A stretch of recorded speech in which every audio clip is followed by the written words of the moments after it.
영혼 거룩한 은혜를 향하여 내 마음 완전한 하나님 향하여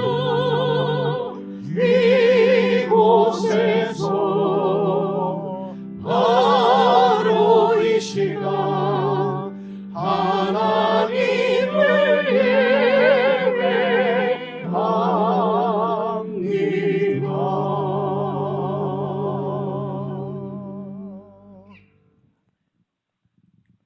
사랑하는 형제자매 여러분, 하나님은 우리의 마음을, 우리의 중심을 보시는 분이십니다.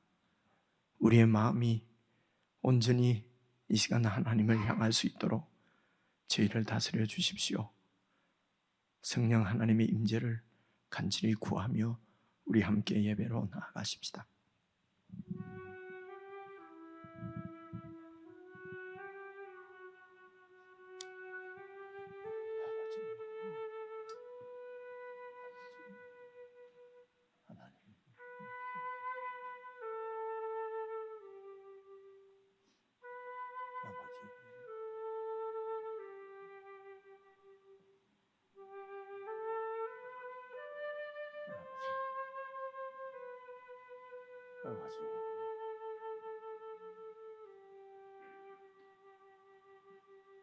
아버지, 감사합니다. 주님께서 가르쳐 주신 기도로 우리 함께 하나님께 기도하겠습니다. 하늘에 계신 우리 아버지여, 이름이 거룩히 여김을 받으시오며 나라의 임하옵시며 뜻이 하늘에서 이룬 것 같이 땅에서도 이루어지이다. 오늘날 우리에게 일용할 양식을 주옵시고 우리가 우리에게 죄 지은 자를 사하여 준 것 같이 우리 죄를 사하여 주옵시고 우리를 시험에 들게 하지 마옵시고 다만 악에서 구하옵소서. 대개 나라와 군세와 영광이 아버지께 영원히 있사옵나이다. 아멘.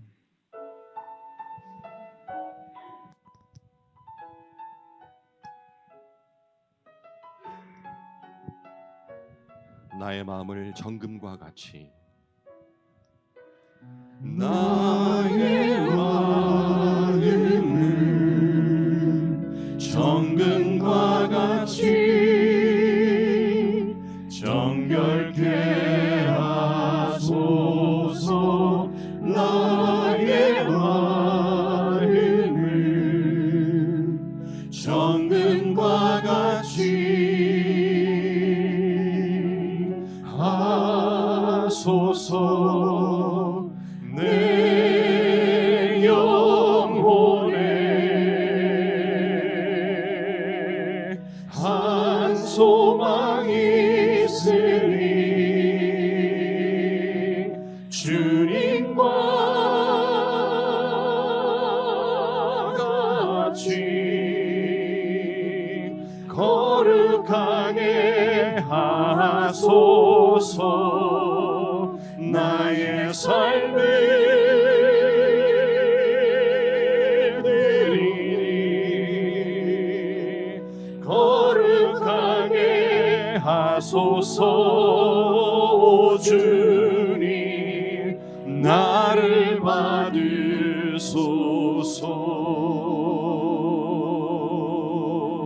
나를 받으소서.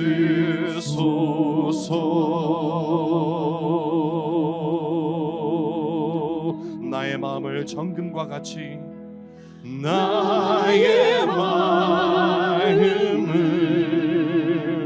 정금과 같이 정결케 하소서. 나의 마음을 정금과 같이 하소서. 내 영혼에 한 소망이 있으니 주님과 같이 거룩하게 하소서. 나의 삶을 드리니 거룩하게 하소서. 주님 나를 받으소서. 나를 받으소서. 나를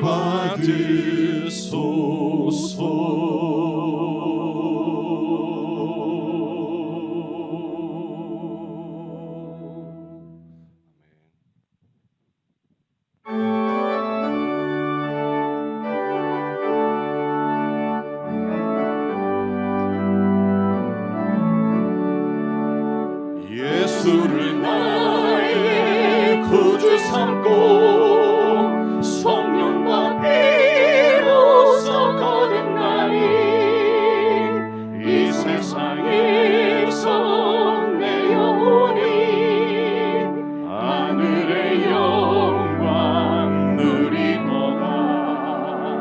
이것이 나의 간증이요 이것이 나의 찬송일세. 나 사는 동안 끊임없이 우주를 찬송하리로다. 온전히 주께 맡긴대요.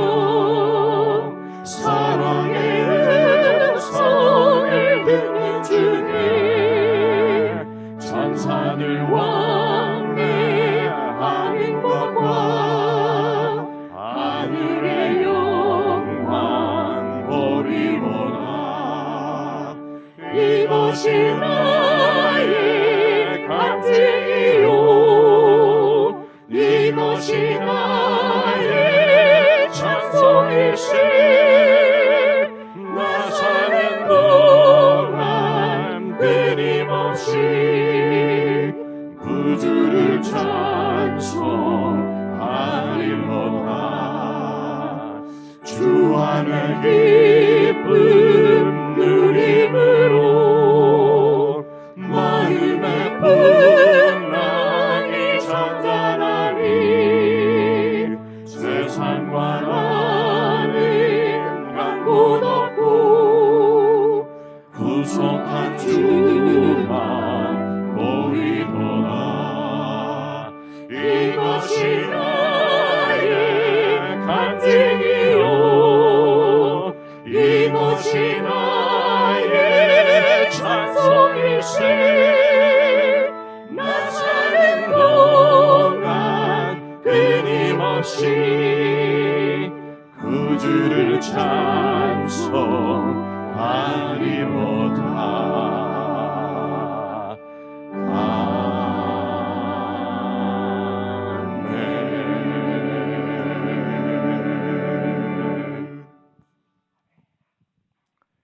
우리 함께 기도드릴 때에 마음을 아파요. 그러나 개인적으로 꼭 하나님께 나아가 기도를 드렸으면 좋겠습니다. 우리는 하나님을 예배하고 섬기는 하나님의 백성입니다. 우리의 주인이시요 왕이신 분은 우리 주 예수 그리스도 그분이십니다.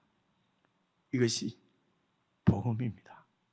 기도하실 때에 정말 복음에 합당하게 살아서 이 땅에서도 하늘의 영광을 누리는 저희들 되게 해주십시오. 어떤 상황에서도 하나님을 신뢰하고 우리의 왕이신 예수 그리스도의 통치에 온전히 순종하는 참 복음으로 살아가는 저희들 되게 해주십시오. 우리 합심해서 함께 기도하겠습니다.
내가 걷는 이 길이 혹 굽어도는 수가 있어도 내 심장이 울렁이고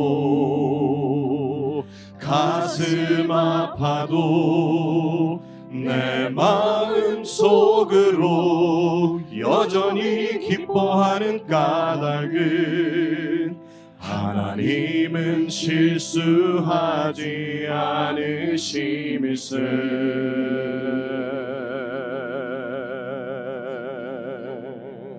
내가 세운 계획이 혹 빗나갈지 모르며 나의 희망 덧없이 쓰러질 수 있지만 나 여전히 인도하시는 주님을 신뢰하는 까닭은 주께서 내가 가야 할 길을 잘 아심일세.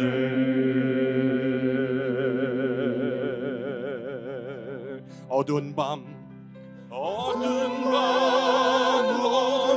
깊어 날이 다시는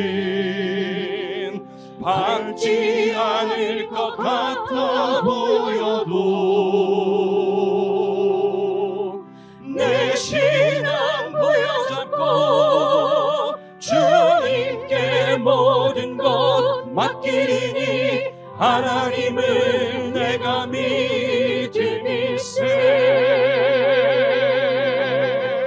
지금은 내가 볼 수 없는 건 너무 많아서 너무 멀리 가물가물 어른거려도 운명이여 오라 나 두려워 아니하니 만사를 주님께 내어 맡기리. 차츰차츰 안개는 걷히고 하나님 지으신 빛이 뚜렷이 보이라. 가는 길이 온통 어둡게만 보여도 하나님은 실수하지 않으신다네. 내가 걷는 이 길이 내가 걷는 이 길이 혹 굽어도는 수가 있어도 내 심장이 울렁이고 가슴 아파도 내 마음 속으로 여전히 기뻐하는 까닭은 하나님은 실수하지 않으심일세. 아멘. 내가 세운 계획이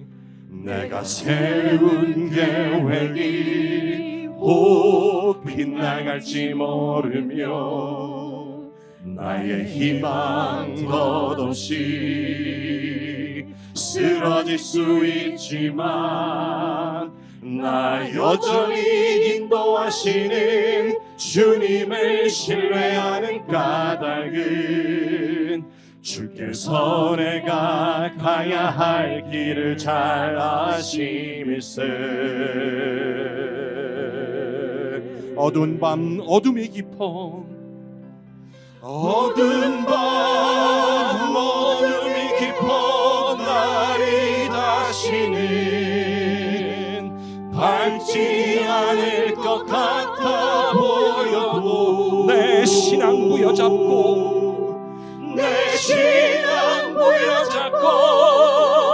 주님께 모든 것 맡기리니 하나님을 내가 믿음일세. 지금은 내가 볼 수 없는 건 너무 많아서 너무 멀리 가물가물 어른거려도 운명이여 오라. 나 두려워 아니하니 만사를 주님께 내어 맡기리. 차츰차츰 안개는 거치고 하나님 지으신 빛이 뚜렷이 보이리라. 가는 길이 온통 어둡게만 보여도 하나님은 실수하지 않으신. 차츰차츰 안개는 거치고 하나님 지으신 빛이 뚜렷이 보이리라. 가는 길이 온통 어둡게만 보여도 하나님은 실수하지 않으시니. 다시 한번 고백하십시다. 차츰차츰 안개는 거치고 차츰차츰 안개는 거치고 하나님 지으신 빛이 뚜렷이 보이리라.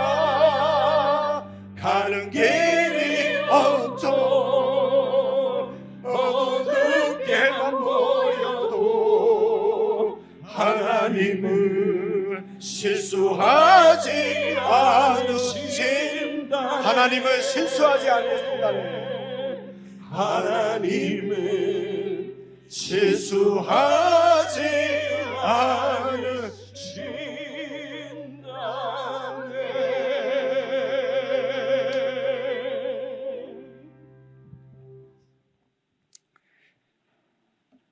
하나님 아버지, 오늘도 저희들에게 은혜를 베푸셔서 공동체와 함께 놀라운 우리의 신앙을 고백할 수 있는 이 은혜를 저희들에게 주신 것을 감사합니다. 하나님은 완전하신 분이십니다. 하나님은 전능하신 분이십니다. 세상을 지으신 분이요 우리를 지으신 분이십니다. 그분이 세상을 통치하시고 다스리시고 운영하시는데 한치의 실수도 없음을 오늘 우리가 함께 고백할 수 있는 은혜를 주셔서 참으로 감사합니다. 우리를 향하신 하나님의 계획도 한치의 어긋남 없이 다 이루실 줄 믿습니다. 우리의 현재의 상황이 어떠하든지 어떤 형편에 처하든지 하나님을 끝까지 신뢰함으로 이기는 자로 주님 앞에 설 수 있도록 도우시고 인도해 주시기를 간절히 기도합니다. 저희들을 불쌍히 여기셔서 하나님의 아들을 사람의 아들로 저희들에게 보내주시고 그분의 삶과 가르침을 통해서 더욱 천국을 뚜렷이 볼 수 있도록 은혜를 베풀어 주신 것을 참으로 감사합니다.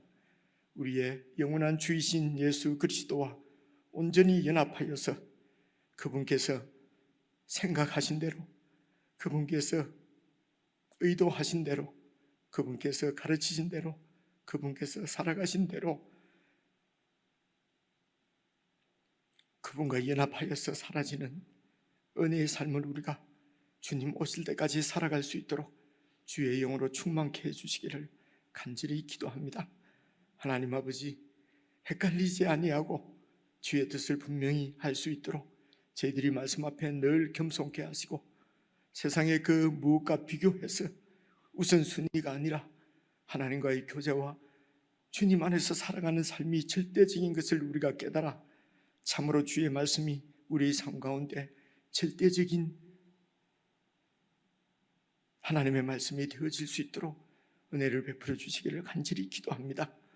그리하여 참으로 우리의 모든 삶 가운데서 우선순위로 드러나고 나타나는 것이 주님의 말씀이요, 말씀을 통한 주님과의 교제요, 주님께 순종하며 주님 안에서 살아가는 것임을 우리의 삶으로 보여낼 수 있도록 주의 영이 저희들을 인도해 주시고 붙잡아 주시고 무슨 일을 하든지 어디에 있든지 주님의 임재 앞에서 신실하게 주님과 함께 동행하는 저희들이 삶이 될 수 있도록 은총을 베풀어 주옵소서.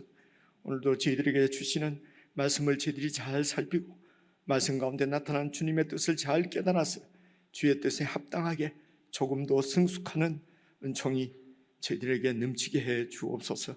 예수님의 이름으로 기도드리옵나이다. 아멘.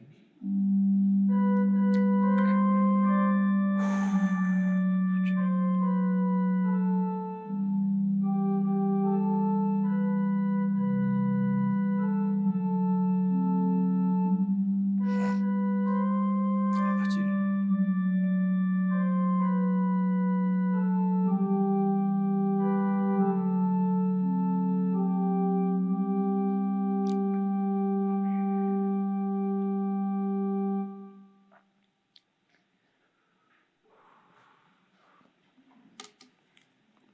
하나님의 말씀은 마태복음 5장 13절부터 20절까지 제가 여러분이 한 말씀씩 나누어서 함께 읽겠습니다. 신약성경 제일 앞부분입니다. 7페이지 마태복음 5장 43절부터 48절까지입니다. 찾으신 줄 알고 43절 제가 먼저 읽겠습니다. 또 내 이웃을 사랑하고 내 원수를 미워하라 하였다는 것을 너희가 들었으나 나는 너희에게 이르노니 너희 원수를 사랑하며 너희를 박해하는 자를 위하여 기도하라. 이같이 한즉 하늘에 계신 너희 아버지의 아들이 되리니 이는 하나님이 그 해를 악인과 선인에게 비추시며 비를 의로운 자와 불의한 자에게 내려 주심이라. 너희가 너희를 사랑하는 자를 사랑하면 무슨 상이 있으리요? 세리도 이같이 아니하느냐? 또 너희가 너희 형제에게만 무난하면 남보다 더하는 것이 무엇이냐? 이방인들도 이같이 아니하느냐? 그러므로 하늘에 계신 너희 아버지의 온전하심과 같이 너희도 온전하라. 아멘. 우리 지체들과 인사 한번 나누십시다. 앞뒤 좌우로 평안하셨습니까? 사랑합니다. 눈도 좀 맞아주시고요. 눈도. 이번 수요일에는 성서 유니온 저희들이 그 묵상을 위해서 보조교재로 사용하는 것이 매일 성경이거든요. 매일 성경을 발행하고 또 보급하고 이렇게 가르치는 그 선교 단체가 성서 유니온입니다. 그 성서 유니온의 경남 지부의 대표로 계시는 그 김동아 목사님이 오셔서 우리가 지금 6월 1일부터 역대기서를 묵상하게 되거든요. 그래서 역대기서를 전체적으로 여러분과 함께 산책하듯이 이렇게 여러분이 우리가 묵상을 잘 할 수 있도록 그렇게 인도해 주십니다. 수요일 예배에 오시는 분들은 그대로 오실 것이고요. 혹시 수요일 예배에 잘 못 나오시거나 하신 분들도 좀 낮에 시간이 안 되면 저녁에라도 그렇게 좀 오셔서 한 1시간 들으시면은 6월부터 또 그 묵상 조금 어려울 수 있거든요. 역대기서가 묵상하는데 큰 도움이 될 줄로 생각합니다. 수요일 날 다 뵙기를 바라고 오늘 본문 말씀 이제 다시 보시겠습니다. 43절을 보시면은요. 또 내 이웃을 사랑하고 내 원수를 미워하라 라고 하는 것을 너희가 들었다는 거죠. 그러니까 이제 유대인들이 살면서 내 이웃을 사랑하고 내 원수를 미워하라 그렇게 이제 배웠다는 것입니다. 이제 그 당시 예수님 당시에 유대인들은 이제 그렇게 근데 이렇게 이제 배우게 된 그 근거 말씀이 사실은 레위기 19장입니다. 제가 찾아왔는데 한번 봐보십시오. 레위기 19장 18절 이게 이제 레위기가 그 율법서 중에서도 이제 그 율법이잖아요. 그 19장 18절 보면은 원수를 갚지 말며 동포를 원망하지 말며 내 이웃 사랑하기를 내 자신과 같이 사랑하라. 나는 여호와이니라. 이제 라는 말씀이 있어요. 그래서 내 이웃 사랑하기를 네 자신과 같이 사랑하라. 그래서 이제 이 바리새인들과 이제 서기관들이 이렇게 가르치기를 이제 그리고 그들이 이 율법을 지키기를 사랑의 대상을 한정을 해둔 거지요. 이웃을 사랑하고 그리고 또 이웃이 그러니까 이웃은 사랑의 대상이고 이웃 밖에 있는 사람은 미움과 이런 그 혐오의 그런 대상으로 이제 이렇게 배우게 된 것이지요. 그래서 이제 이런 그 이웃은 이제 당시 그 공동체 자기들 동족이고요. 그리고 이렇게 그 미움의 대상, 이웃은 사랑의 대상이고 미움의 대상은 당연히 이방인들이었어요. 아니면은 공동체 중에서도 죄인들은 사랑의 대상이 아니고 이제 미움의 대상으로 그렇게 배우고 그렇게 이제 이 율법을 그렇게 지켰다는 것이죠. 자, 됐습니다. 그래서 43절을 다시 보시면요. 그래서 내 이웃을 사랑하고 네 원수를 미워하라 하는 것은 사실은 그 율법에는 없어요. 네 원수를 미워하라는 말은 없는데 이제 미워하는 대상을 그렇게 정한 것이죠. 임의로. 그래서 44절 나는 너희에게 이르노니 너희 원수를 사랑하며 그 원수를 미워하고 혐오하고 그렇게 하는 것이 아니라 원수를 사랑하며 너희를 박해하는 자를 위하여 기도하라.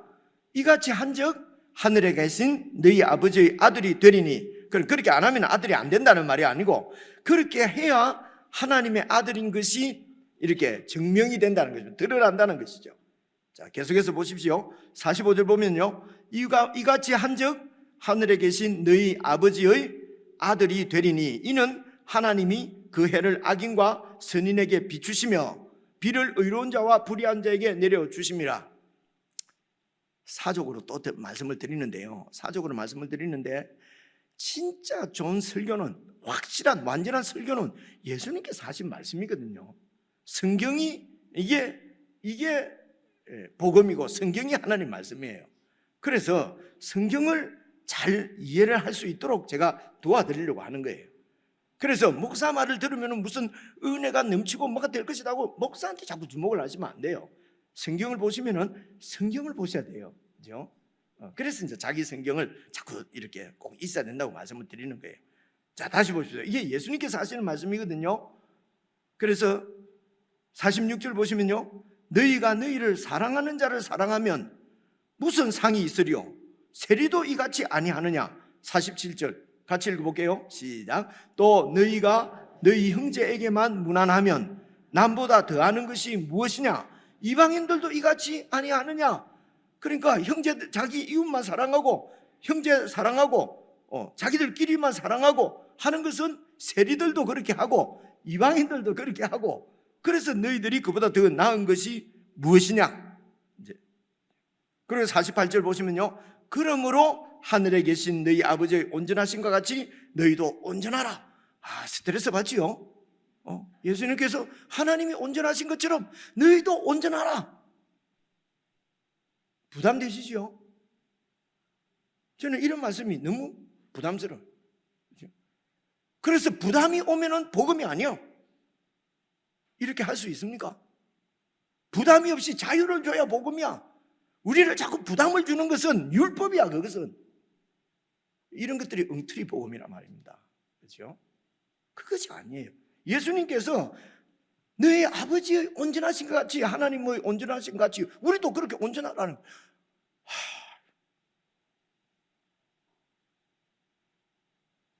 우리도 온전해진다 이러면 금방지죠. 교만하죠.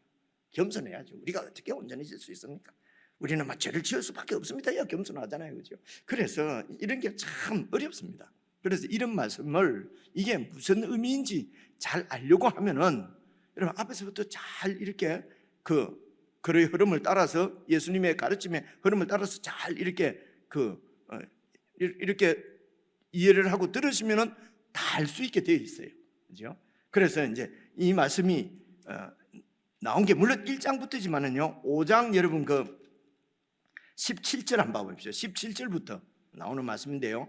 17절을 자 읽으실 텐데요. 여러분 이 마태복음 5장, 6장, 7장이 바로 예수님께서 가지고 오신 천국 복음, 천국에 대한 예수님의 가르치십니다 하는 것은 이제 첫 시간에 여러 번 말씀을 드렸어요.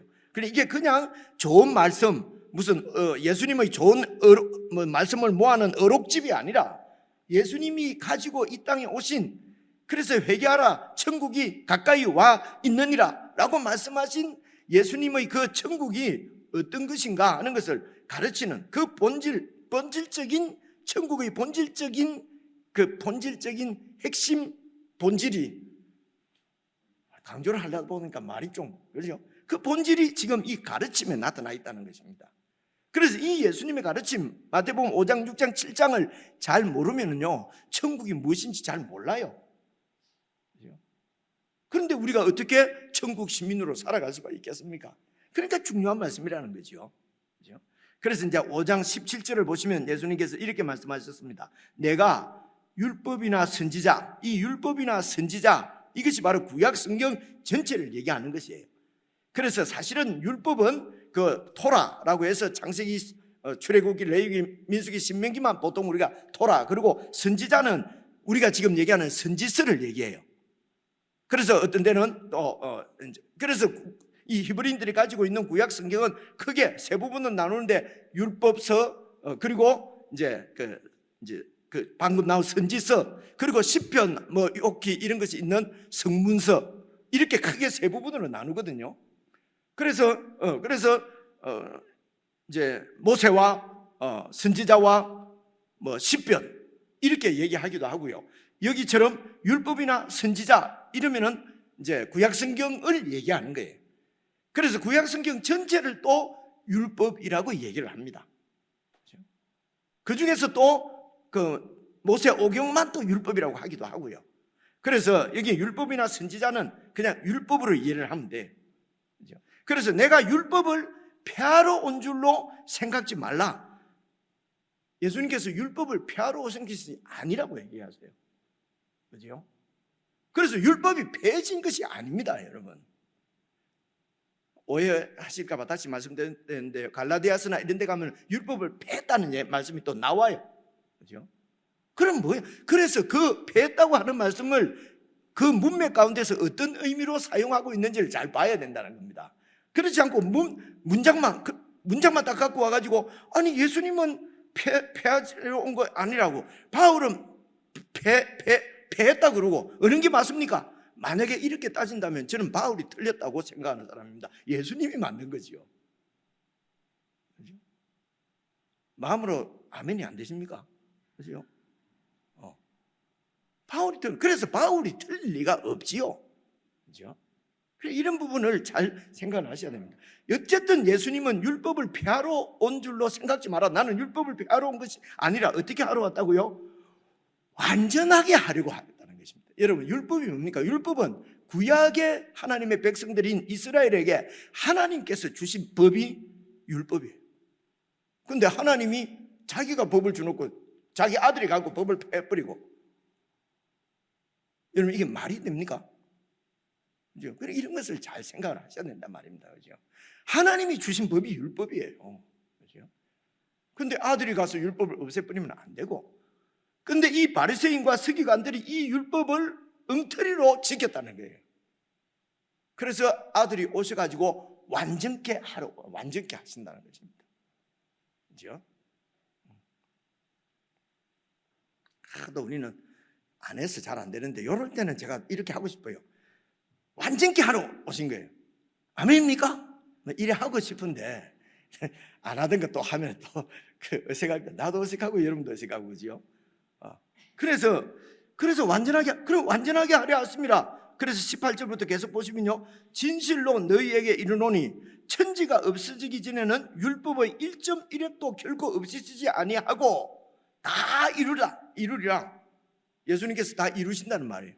그래서 1.1획도, 이 말은요, 여러분 보십시오. 이 히브리 글자가 말입니다. 글자가 이 점 하나가 오른쪽에 찍히냐 왼쪽에 찍히냐, 점이 이게 ABCD 가나다라 기억니은 디귿 그 철자 중에 점이 하나 있어요. 그 알파벳 중에 이게 이쪽에 붙냐 이쪽에 붙냐 위에 붙냐 밑에 붙냐에 따라서 완전히 다른 글자가 돼요. 비슷한 글자가 아니고 완전히 다른 의미가 완전히 뜻이 달라져 버려요. 그래서 율법의 1.1획도 그 율법이 나타내는 율법을 주신 하나님의 의도, 하나님의 뜻이 완전하게 온전하게 다 이루어지도록 그렇게 하시겠다는 것입니다. 하나님의 뜻이 완전하게 이렇게 이루어지도록.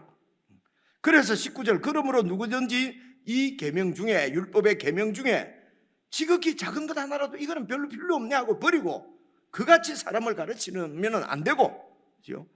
누구든지 율법의 1.1회까지도 이 뜻을 잘 가르쳐서 그 뜻대로 행하며 가르치는 자는 천국에서 크다 일컬음을 받으리라. 그리고 20절, 내가 너희에게 이르노니, 이 너희는 누굽니까? 천국 백성들을 얘기하는 거예요.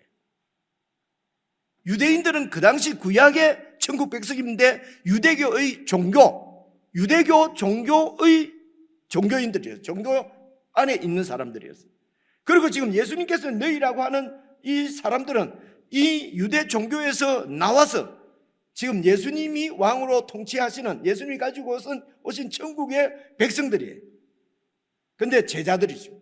그 천국을 배우고 또 가르쳐야 될 사람입니다. 그래서 내가 너희에게 이르노니 천국 백성인 너희는 20절 보십시오. 너희의 의로움이 서기관과 바리새인보다 더 좋지 못하면은, 더 낫지 못하면은 결코 천국에 들어가지 못한다. 천국 백성이 아니다. 될 수가 없다. 거꾸로 말하면 천국 백성이 되면은 적어도 바리새인과 서기관들이 지키는 율법보다는 더 높은 수준으로 지킬 수 있다. 이런 뜻입니다. 그렇죠? 그래서 그 예를 들어서 21절부터 오늘 읽은 43절, 47절까지 5가지 율법에 대한 그 바리새인과 서기관들이 지켰던 그 율법을 지켰던 그 바리새인과 서기관들의 의와 천국 백성이 지켜야 될 율법의 의를 비교하면서 그 둘의 다른 점을 어떻게 더 완전하게, 더 바리새인과 서기관들보다도 더 잘 지킬 것이냐 하는 것을 예를 들어서 지금 설명하는 것이 21절부터 오늘 읽은 마지막까지예요. 5가지가 나와 있습니다.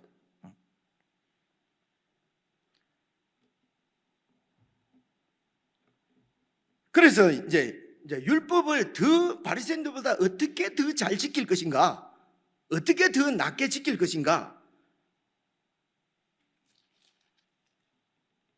자, 그게 오늘 읽은 대로는 바리새인과 서기관들이 지킨 것은 43절부터요. 오늘 읽은 말씀은요, 바리새인과 서기관들이 지켰던 것은 이웃은 사랑하고 원수는 미워하는 거예요.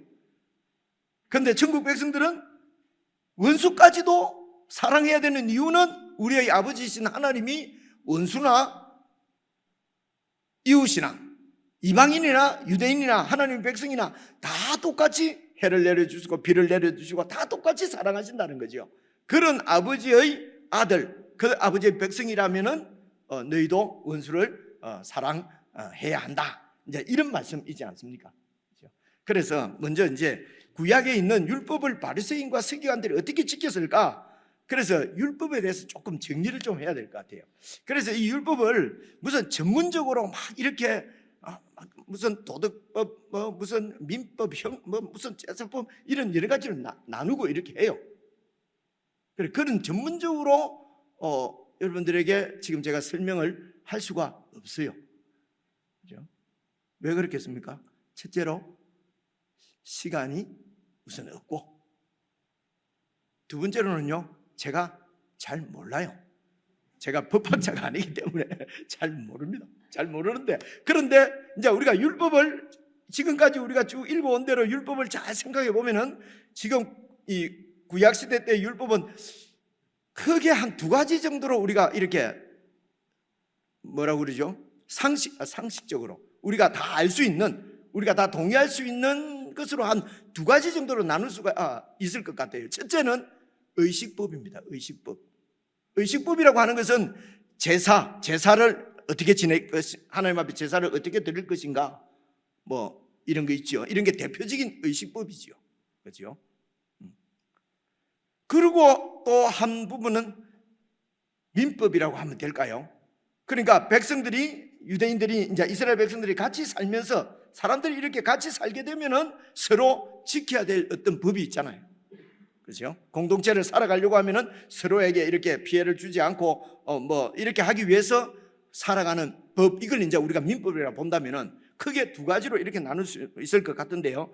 예를 들면은 이제 의식법에는 대표적인 것이 제사법이라고 할 수 있습니다. 그러니까 제사법 중에서도 이제 여러분 우리가 기억이, 레위기 읽을 때에 기억이 나는지 모르겠습니다. 제사, 레위기의 1장부터 7장까지 나눈 제사의 종류가 5가지 나오거든요. 한번 또 기억력 그걸 자꾸 테스트를 해봐야 되거든요. 이게 지금 저나 여러분 우리 나이가, 그래서 젊을 때 나오는 게 그 5가지 중에 뭐가 나옵니까? 번제, 그리고 또 혹시 나오는 게 소제, 그죠?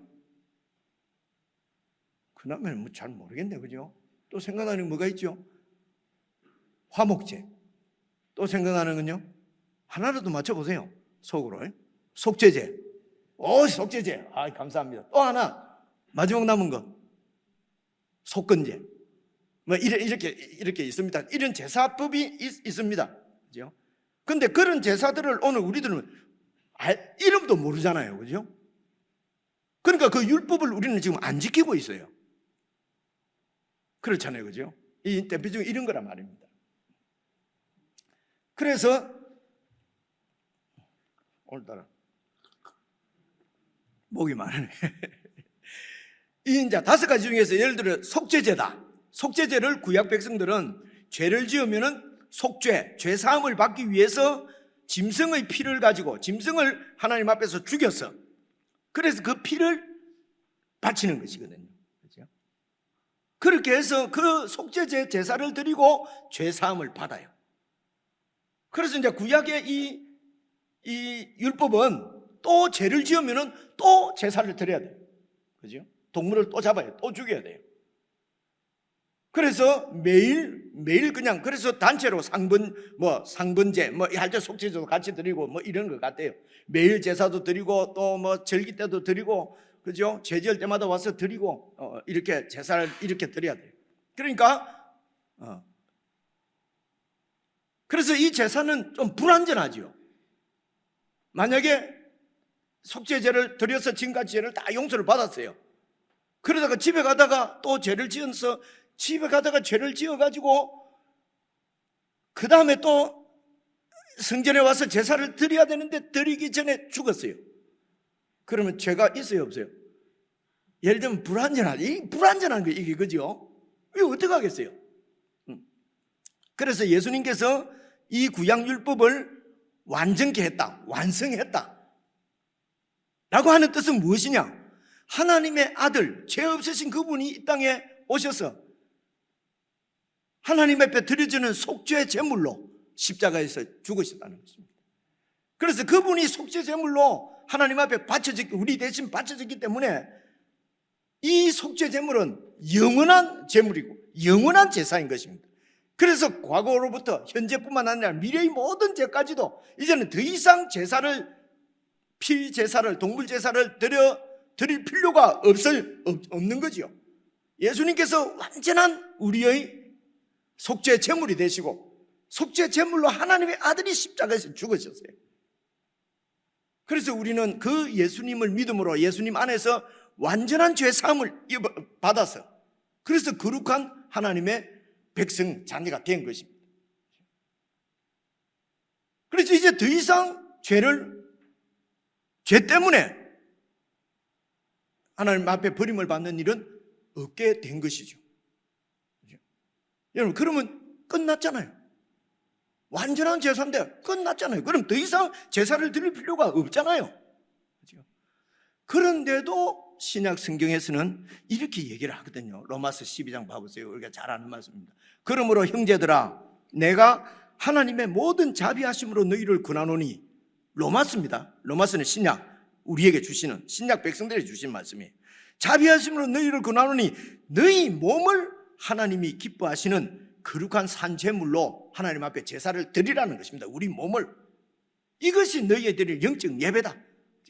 그래서 영적인 예배는 뭐냐? 우리의 몸을 하나님 앞에 제물로 드리라는 것입니다.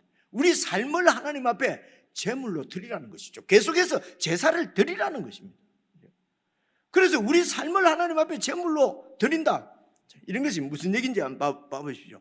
구약시대 때 동물을 죽이는 것은 내가 죽어야 되는데, 구약에서도 하나님이 주신 율법은요, 내가 죽어야 되는데 내가 죽어버리면 하나님 나라를 더 이상 세울 수가 없잖아요. 사람이 다 죽어버리면은.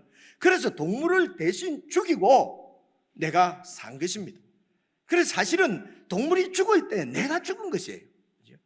그 내가 죽는다, 내가 살아있으면요, 그래서 내가 중심이고, 그래 내 중심적으로, 그래서 내한테 좋도록 이기적인 그런 욕심으로 그렇게 살게 되거든요.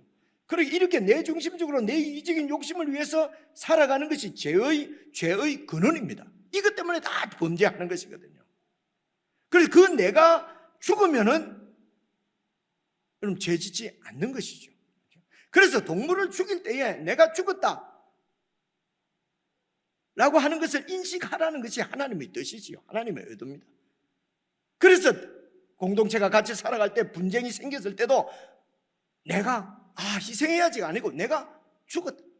그래서 내 고집, 내 권리, 내 이익을 찾지 않는 것은 통치자가 하나님이시기 때문에, 하나님이 다 아시니까 하나님을 신뢰하고 하나님이 다 실수하지 않고 내 길을 인도하시고 내 필요를 다 채워주실 것이니까 그 하나님을 믿는 믿음으로, 그래서 내 권리를 포기하고 그래서 그 다툼에서 그렇게 내가 손해를 보고 그렇게 해서 평화가 상대가 이기는 거죠.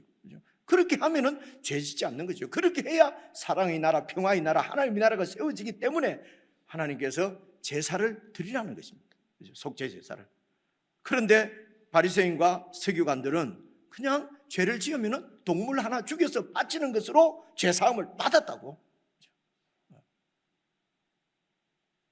그래서 내 죄값이 그냥 동물 한 마리예요. 그래서 예수님께서 내 대신 십자가에 죽었다. 우리는 안 죽어요. 예수님이 대신 죽었는데요. 예수님이 대신 죽었으니까, 그러니까 나 죄사함은 다 받은 것이고, 그리고 나는 살아있어요. 그래서 교회만큼 고집 세고 다투고, 그죠? 막 싸우고, 막 그러면은 그죠? 세상 사람들은 막 붙어갖고 싸우다가도 그들의 주님 안에 그냥 들어가게 되면은 그냥 풀려버려요. 근데 우리 이 예수 그리스도를 주님으로 믿는 이 주님 안에 있는 우리들은요, 다투거나 싸우거나 막 의견이 좀 달라도요, 막 목사 안 본다 그러면 그때부터 안 봐요. 진짜 웃기다 진짜. 그죠? 그러면 한번 딱 싸우면은 그죠? 그 내가 살아있는 거예요. 그러고도 나는 천국 가는 거예요. 왜냐하면 예수님이 대신 죽었으니까 나는. 근데 그러면은 구약의 율법의 의보다도 더 나쁜 의를 가진 사람을 양산하잖아요. 그래서 여러분, 교회만큼 그러니까 내한테 잘해주는 사람한테만 잘하고, 목사도 내한테 잘하는 사람이면 잘하지, 잘 안 하는 사람은 안 보면 그만이고, 교인들 많은데 죄송합니다. 이렇게 하면 이건 하나님 나라가 아니라는 거죠. 그죠? 그럴 수가 없다는 거죠. 그래서 구약시대 때도 동물을 죽이면서도 내가 안 죽는 거예요. 동물만 죽이면 되니까. 이렇게 죽지 않는 우리를 하나님의 아들이 오셔가지고 당신이 제물로 바쳐질 때에 예수님을 믿는다는 것은 예수 안에 있는 우리들을 다 데리고 포함해서 십자가로 가서 같이 죽으신 것입니다. 그래서 예수님께서 죽었을 때 우리도 죽은 것입니다. 하나님께서 우리를 죽이신 것입니다. 그래서 예수 믿는 삶은 내가 죽은 것을 확인하고 상기하고 적용하고 그렇게 살아가는 삶이 믿음의 삶입니다. 처음부터 안 죽은 사람은요, 아예 죽을 생각도 안 하죠. 그래서 예수님께서 우리를 십자가에서 같이 죽이신 것입니다. 예수님만 대신 죽고 예수님은 대체제가 아니에요. 내가 막 죄인이라서 막 벌받아 죽으면 안 되니까 내가 대신 죽어줄게, 니는 살아라. 가 아니에요, 여러분. 그렇죠? 내가 죽으니까 내 안에 와서 너도 죽어라. 그렇죠? 그래, 이것이 여러분 로마서 6장 우리가 잘 아는 말씀입니다. 봐보세요. 여러분 이 성경을 잘 6장을 1절부터 다음 2학기 때 성경 공부는 로마서를 할까 싶습니다. 성경 공부가 뭔데? 이런 것도 있죠. 그죠? 광고도 잘 안 보고 듣지도 안 하고 하니까 그렇죠. 지금 이제 금요 이번 이 봄학기에는 요한계시록을 1장부터 이제 20장까지 해서 이제 이번 주 금요일 날 이제 마지막 이제 10번째 이제 끝내게 되거든요. 22장까지 이렇게. 그래서 요한계시록을 뭐 읽는 것만 해도 은혜가 되죠. 그죠? 성도님들이 그 은혜 충만한 모습이 참 그 이제 우리 목회자들에게 그런 게 이제 힘이 되는 것이죠. 이제 로마서를 볼 텐데요. 이제 로마서 6장 4절을 다시 보시면요. 그러므로 우리가 예수의 죽으심과 합하여 세례를 받음으로 예수와 함께 죽어서 장사되었나니, 이게 영적 우리의 실체입니다. 우리 믿음의 근본이에요. 장사, 예수님과 함께 이미 우리는 죽었으니 이는 아버지의 영광으로 말미암아 그리스도를 죽은 자 가운데서 살리신, 그리스도를 부활시키신 것 같이 우리도 또한 부활시켜서 새로운 생명, 죽은 생명 말고 이제는 새로운 생명을 주셔서 그 생명 가운데서 행하게 하려 함이라. 이 새 생명의 특징이 무엇입니까? 새 생명의 특징은 내 욕심대로 살지 않고 성령님의 인도를 받아서 살아가는 것을 즐겨하는, 받을 수 있는 생명이 바로 이 생명이에요. 그래서 로마서 5절 건너뛰고 6절 보시면요, 우리가 알거니와, 예수 믿는 우리는 다 아는 거예요. 이건 모르면 예수 믿는 게 아닐 수 있어요. 우리가 알거니와 우리 옛사람이 하나님 없이 내가 중심이 되어 내 이기적인 욕심을 따라서 그렇게 살아가던 내 자아가 이미 예수와 함께 십자가에 못 박힌 것은 저와 여러분이 같이 못 박힌 게, 예수님이 내 대신 대체로 박힌 게 아니고요, 예수님이 우리를 포함해서 데리고 함께 죽으신 것입니다. 그렇게 성경은 설명을 하고 있잖아요. 그죠? 예수와 함께 십자가에 못 박혀 죽은 것은 이 죄의 몸이, 그 옛사람이 다시는 우리가 죄에게 종노릇, 이 옛사람이 죽어서 다시는 우리가 죄에게 종노릇 하지 아니하려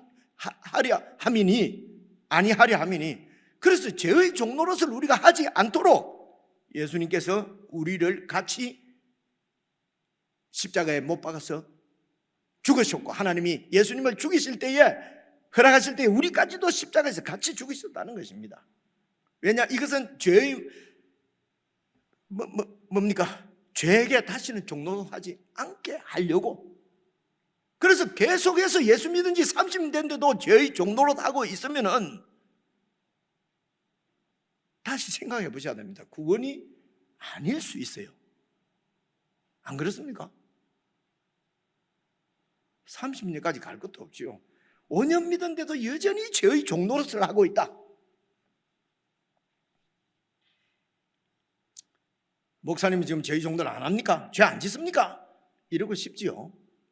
지금 그 얘기하면 오늘 또 일찍 못 갑니다. 개인적으로 오세요. 그거 확인해 보고 싶은 사람. 적어도 저는 죄의 종노릇은 하지 않습니다. 교만해 보이십니까? 제가? 이게 겸손한 믿음이라고 생각합니다. 예수님께서 이렇게 말씀하시는데, 하나님께서 이렇게 말씀하시는데 모르는 소리 하지 마세요. 그게 죄의 종노릇 안 됩니다. 죽을 때까지 죄의 종에서 빠져나올 수 없어요. 이러면 하나님을 갖다가 물러보는 거야. 하나님을 물러보는 거잖아요. 그렇지 않습니까? 하나님은 예수님을, 이 일을 위해서 예수님을 사람으로, 하나님이 사람이 돼서 온다는 게 말이 됩니까, 여러분?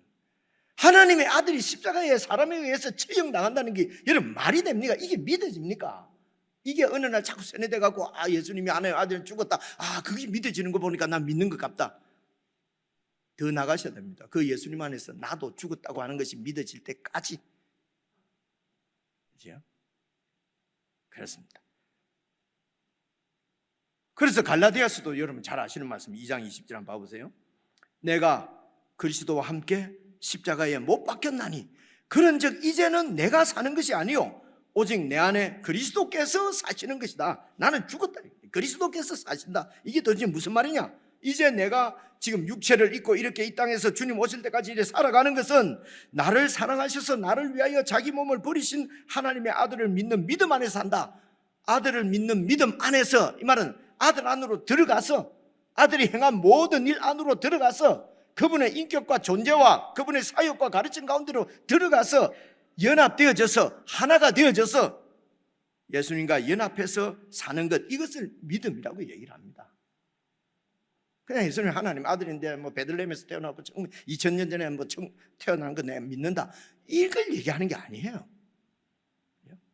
예수님의 인성과 신성을 겸비하시고 뭐 완전한 하나님이시고 사람이시고 이런 교리적인 것을 믿는다는 얘기가 아니에요. 예수님 안으로 들어가서 예수님과 연합해서 하나가 되었어. 그래서 지금 여기서 말하는 것처럼 이제는 내가 사는 것이 아니요 예수님이 사는 것처럼 이렇게 믿음 안에서 살게 해서 율법을 완전케 하신다는 것이죠. 지킬 수 있도록 그렇게 하신다는 것입니다. 자, 민법을 생각해 봅시다. 민법. 공동체 안에서 함께 백성들이 살아갈 때에 서로 지켜야 할 어떤 법. 그게 이제 여러분 예를 들면은요, 여러분 그 5장 방금 우리 읽은 이제 21절부터 한번 봐보십시오. 5장 21절 이것만 보고 마무리하도록 하겠습니다. 그 요 5가지 예는 이제 오늘 요 첫째 예만 하면 예가 3가지 남지 않습니까? 그죠? 그거는 다음 시간에 잠시 살펴보기로 하고요. 우선 21절부터 보시면요, 옛 사람에게 말한 바 살인하지 말라. 누구든지 살인하면 심판을 받게 되리라 하였다는 것을 너희가 들었으나 이것은 제 6계명에 나오는 거죠. 그죠? 6계명에 나오는 율법 중에 율법입니다. 살인하지 말라 하는 것을 너희는 들었다. 그래서 바리새인과 서기관들은요, 사람을 죽이면 안 되는 거예요. 그래서 죽이면은 죄예요. 그런데 예수님께서 말씀하시기를 22절 보시면요, 하나님께서 율법을 살인하지 말라는 율법을 주셨을 때 사람을 죽이지 말라고 하는 뜻만 있는 것이 아니라 사실은 22절 나는 너희에게 이르노니 형제에게 노하는 자마다 심판을 받게 되고 형제를 대하여서 나가라 하는 자는, 나가라는 말은 아주 야이 멍청이 뜻이 말입니다. 원래 뜻은 멍텅구리 이런 뜻입니다. 이게 그죠? 아주 그 모욕을 주는 그런 욕이죠. 이게 유대인들의 욕이랍니다. 그래서 형제를 대하여서 나가라고 하는 자는 공회에 잡혀가게 되고 실제로는 공회에 안 잡혀갑니다. 나가라고 한다고 해서 법에 잡혀가는 건 아닌데 그만큼 하나님 나라에서는 음중한 살인과 똑같은 죄가 형제에 대해서 노한다는 말은요, 아주 경멸적인 분노를 일으키는 겁니다. 이게 막 그냥 화낸다 정도가 아니에요. 경멸적인 분노를 노하는 자마다 심판받게 되고 형제를 대하여서 나가라 하는 자는 공회에 잡혀가 되고 미련한 놈이다 모욕하는 자는 지옥불에 들어가게 되리라.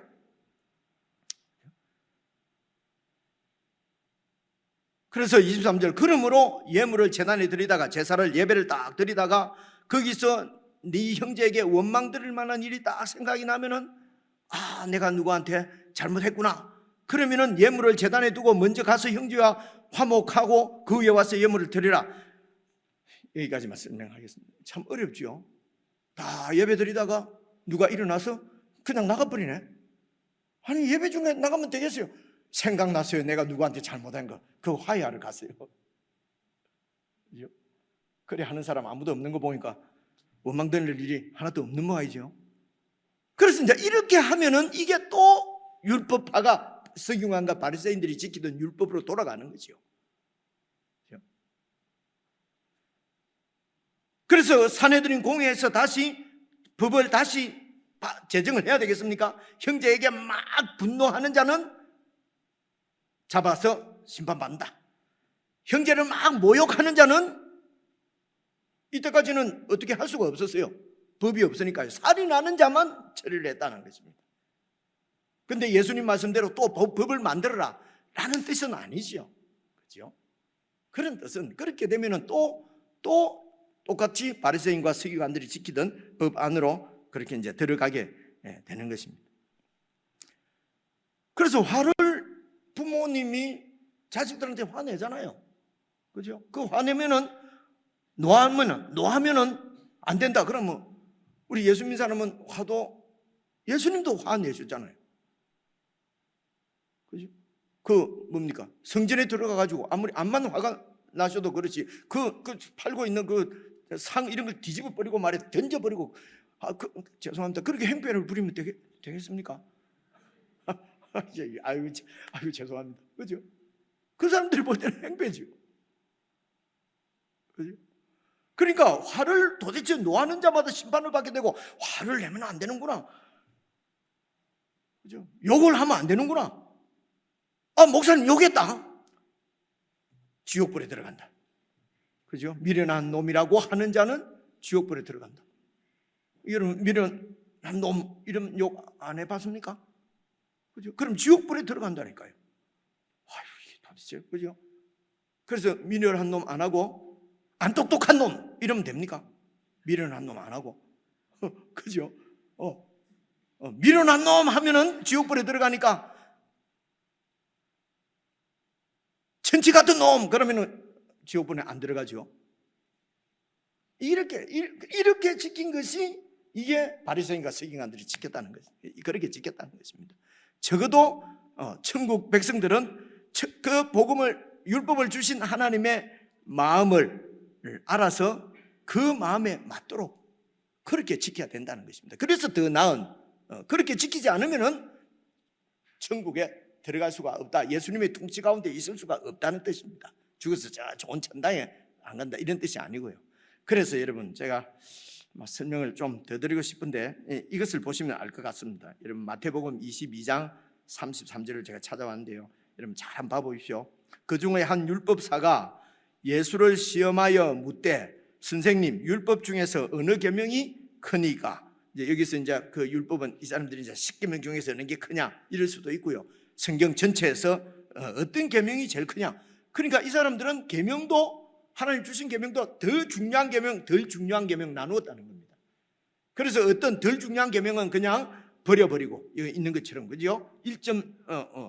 지극히 작은 것 하나라도 버리면 안 된다 하는 말씀은 예수님 그 말씀. 안 지켜도 되는 것은 막 버려버리고 지켜야 될 것. 그래서 그거 가지고도 논쟁이 있었어요. 그래서 이제 예수님한테 묻는 거예요. 어느 계명이 큽니까?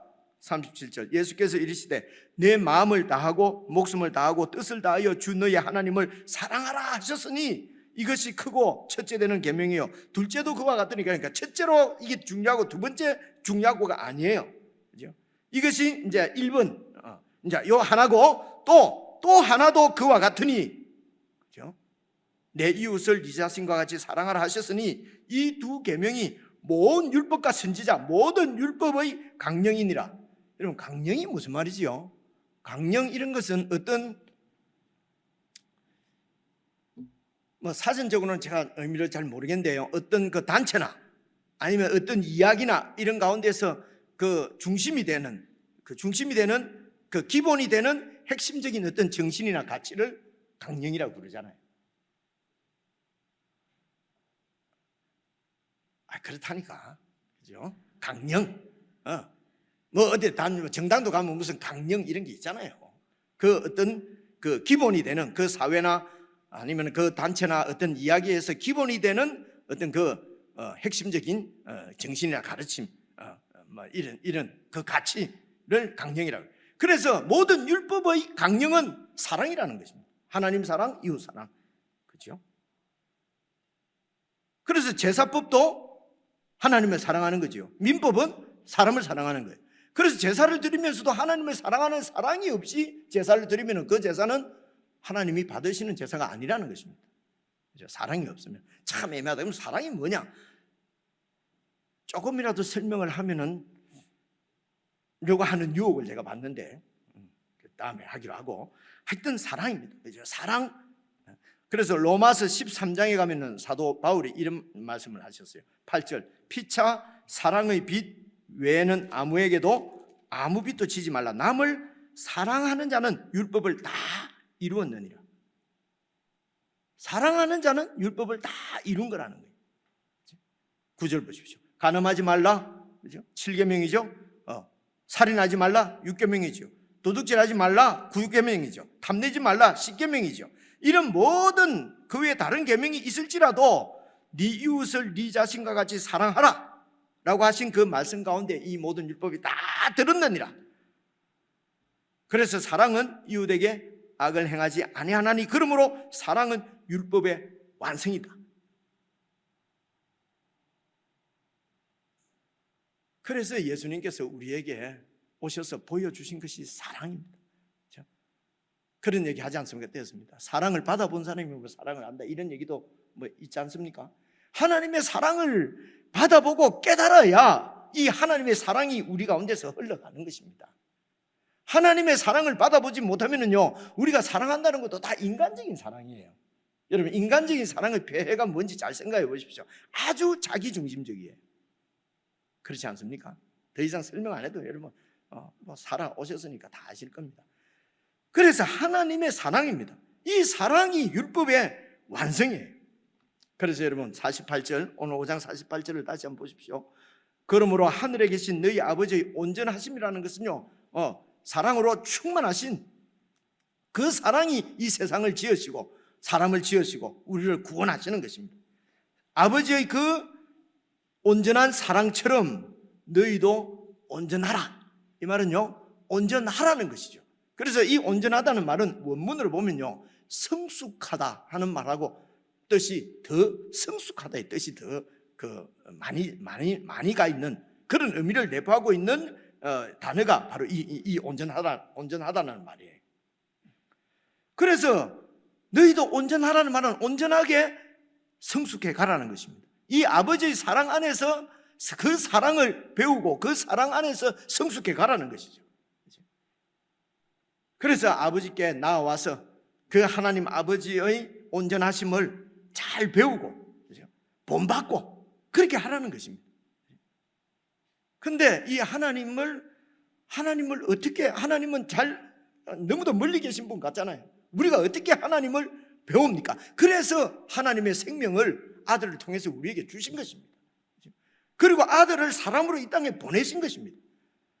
그래서 더 가까이 우리와 똑같은 모습으로 우리가 당하는 모든 환난과 고난과 시련도 다 당하시고, 그러나 죄는 없으시고 거기에서 이기는 법을 잘 배우시고 순종하는 법을 잘 배우셔서 우리의 모든 고통을 어려운 점을 다 아시니까 그분께 나와서 때를 따라 돕는 은혜를 얻기 위해서 긍휼의 보좌 앞으로 나아가서 예수님의 도우심을 얻으라. 예수님이 대제사장이시다.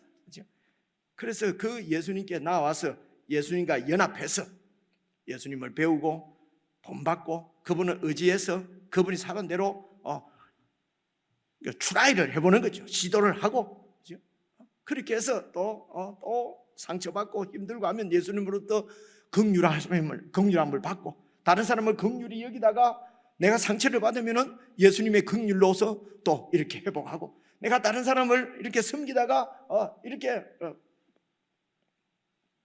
슬픔에 빠지게 되면은 예수님께서 우리를 위로해 주시고, 이렇게 예수님과의 친밀한 교제죠.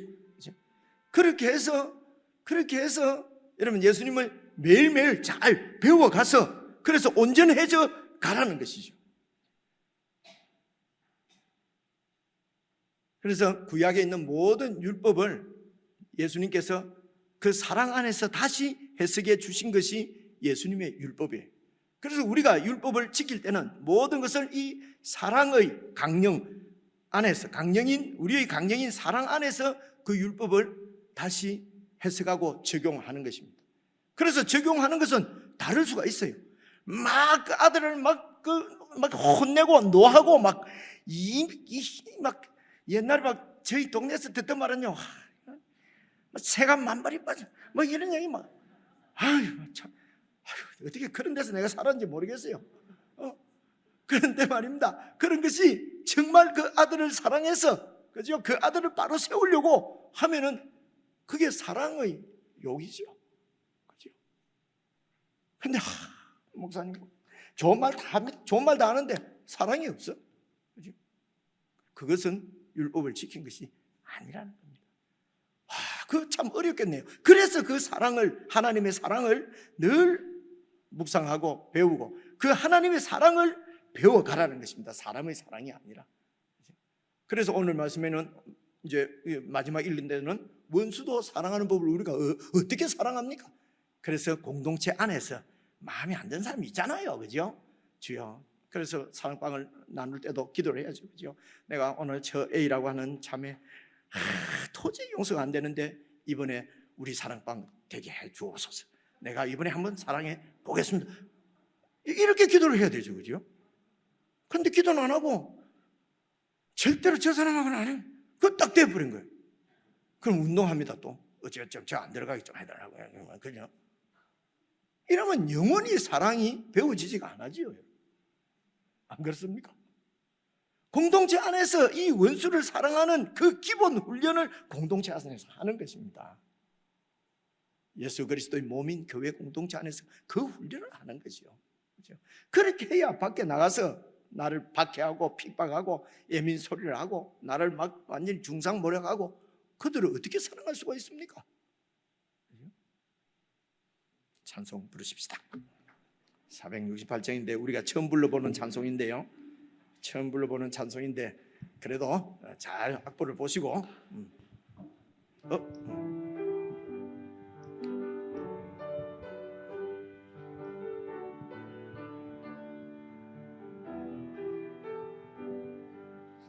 큰 사랑의 세계명을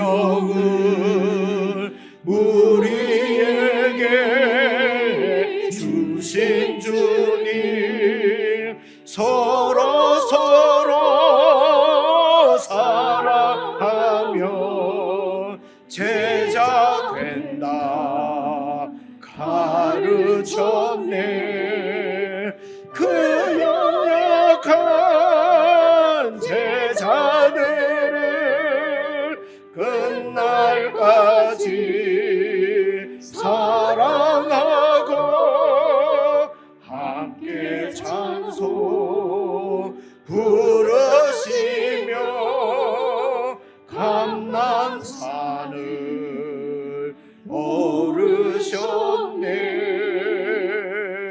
겟세마네 기도로서 아버지 뜻 이루시고 십자가의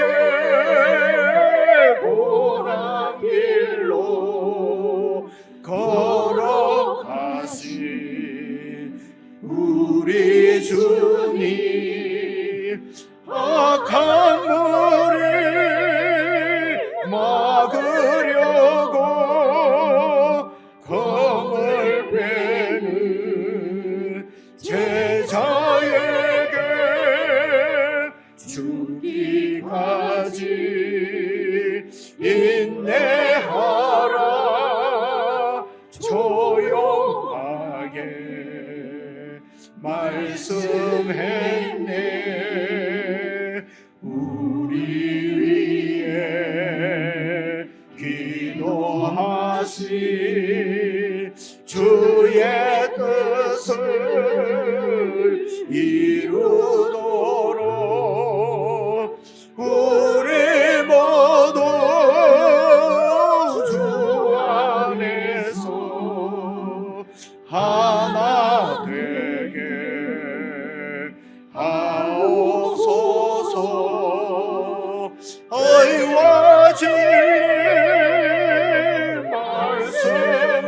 말씀으로 거룩하게 하시어서 크신 사랑 실천하시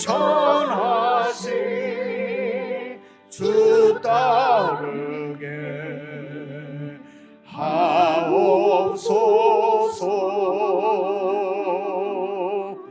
아멘. 한 1분 정도 개인적으로 기도를 드리십시다.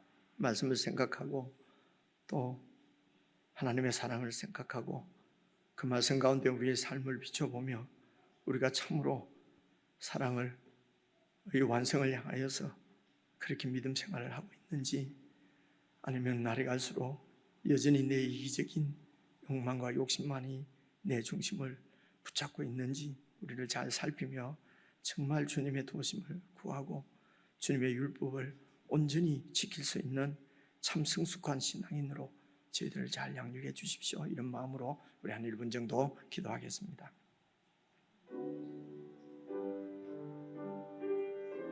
주여 아버지, 주님 아버지 도와주시옵소서. 아버지 주시옵소서. 주시옵소서. 하나님 아버지 도와주시옵소서. 하나님 아버지 도와주시옵소서. 하나님 아버지 도와주시기를 기도합니다. 아버지 하나님 도와주시옵소서. 하나님 아버지 도와주시기를 기도합니다. 하나님 아버지 도와주시옵소서.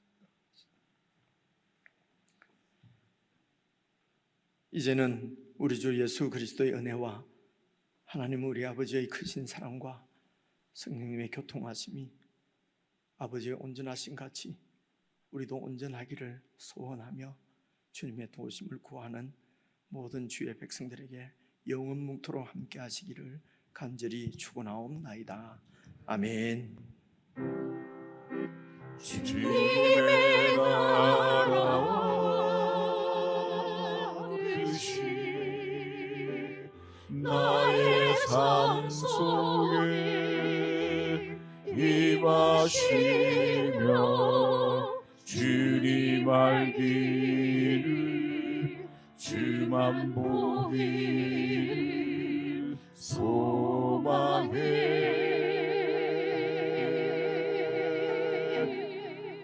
거룩히 살아가 힘과 두려움을 믿음 주신